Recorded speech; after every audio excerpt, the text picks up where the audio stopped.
Les opportunistes sont plus nombreux que les patriotes sincères.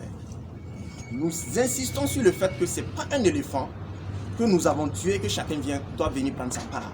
Nous héritons d'un État en déliquescence. Nous devons comprendre que ce qui nous attend est plus difficile que ce qui est passé. Parce qu'aujourd'hui, ramener le peuple burkinabé au travail, avoir des autorités qui pensent d'abord au bien du peuple, avoir des autorités qui, dans leur réflexion, sachent qu'ils sont là pour servir le peuple. Cela est un lourd combat que nous devons mener.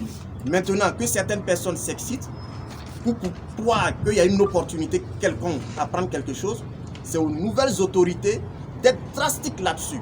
Et s'ils ont cet engagement, cette fibre patriotique, je pense que rien ne pourra les arrêter. Parce que nous, peuple, les 22 millions d'habitants, l'essentiel d'entre nous, nous bâtissons de la malgouvernance, de l'insécurité et nous voulons véritablement ce changement. Ces quelques individus ne sauront nuire à cette avancée dans notre histoire. La transition aura besoin d'un accompagnement sincère de la part de toutes les couches. Quand nous disons toutes les couches, ce n'est pas pour chercher un consensus béat, non. Nous sommes dans une situation où nous n'aurons forcément pas besoin d'un consensus béat.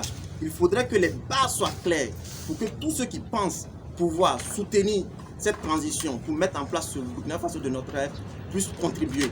Mais ceux qui viendront, croyant que c'est une opportunité de s'agréger quelque chose, nous ne devrons absolument pas hésiter à le mettre à leur place et à faire jouer la justice pleinement.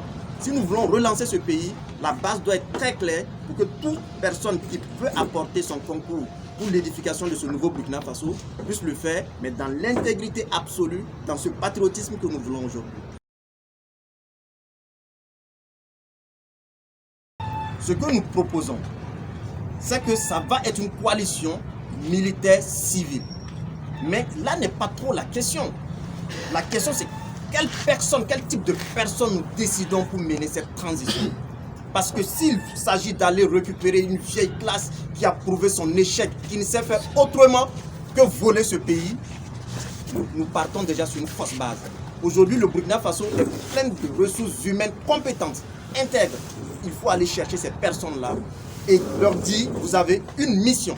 Il ne s'agit pas de s'agréger avec des amis, non, on n'est plus à cette phase-là. Il s'agit de trouver des compétences, leur donner leur cahier de charge et d'être regardant là-dessus. Et je le dis, le ministre ou ceux qui vont participer, s'ils déraillent, que le président ait l'opportunité de les dégager en plein midi. Parce que c'est ce nouveau Burkina Faso que nous voulons implémenter. C'est ce Burkina Faso qui va nous permettre, nous, notre génération, de rêver mieux pour nos enfants.